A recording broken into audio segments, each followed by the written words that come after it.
Cela fait 50 ans que les archets de l'orchestre d'Achiesa s'animent au rythme des compositeurs, qu'ils soient classiques ou modernes. Et Daniel Baczynski, vous en êtes le directeur depuis 2015. Ça fait 8 ans, mais 50 ans, on imagine que la fête va être belle. La fête va être belle, oui, effectivement, avec 2 beaux concerts qui nous attendent, là, samedi et dimanche, avec de la musique symphonique, avec une grande soliste, Rachel Colli, qui jouera le concerto pour violon de Brahms, et l'orchestre qui l'accompagnera, mais jouera aussi évidemment le Siegfried Idyll de Wagner et une petite pièce en introduction. Alors on va regarder après un peu votre programme plus en détail, mais parlez-nous un petit peu de votre orchestre, c'est quoi sa particularité ? La particularité de l'orchestre d'Achiesa, c'est un orchestre qui existe depuis 50 ans, et puis surtout c'est un orchestre à cordes.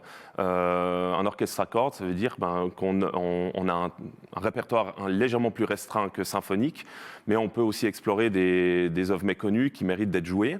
Et puis, de temps en temps, quand l'occasion le demande, on peut faire appel à des vents.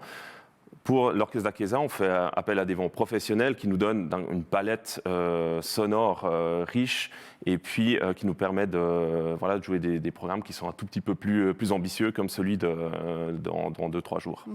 Alors, avant de continuer, je vous propose qu'on écoute et qu'on regarde votre orchestre à l'œuvre. Regardez cet extrait.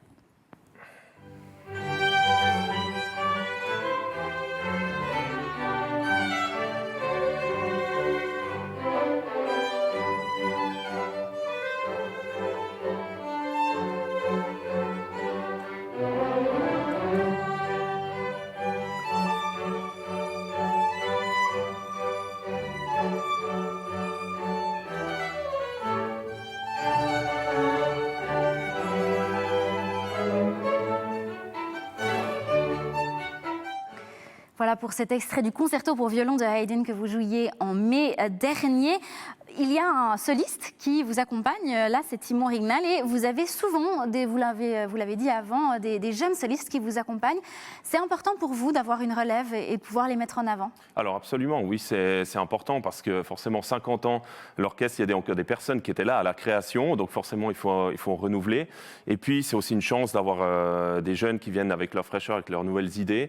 Ce concert que vous mentionnez, c'est un concert où on a mis vraiment des jeunes du conservatoire de Vevey-Montreux ainsi que l'école de musique de Villeneuve en avant pour leur donner la chance de jouer en soliste. Lorsqu'on étudie un instrument, c'est rare qu'on puisse avoir l'occasion d'avoir un orchestre à disposition et on voulait vraiment, et c'est le but aussi d'un orchestre comme celui-ci, de donner la place à ces jeunes de temps en temps.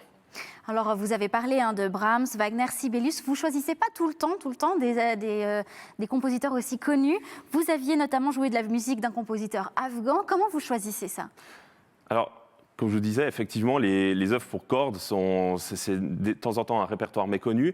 En ce qui concerne la musique afghane, c'est un contact que j'ai eu grâce à mes nombreuses activités de musicien.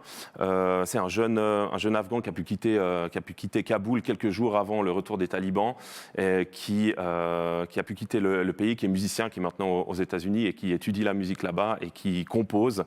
Et avec ce contact, on l'a soutenu en commandant une œuvre pour nous, donc c'est aussi l'orchestre tient à jouer des œuvres aussi pour soutenir des personnes qui sont des fois dans des circonstances, dans des conditions difficiles. Comment vous voyez la relève, le futur? La relève est là?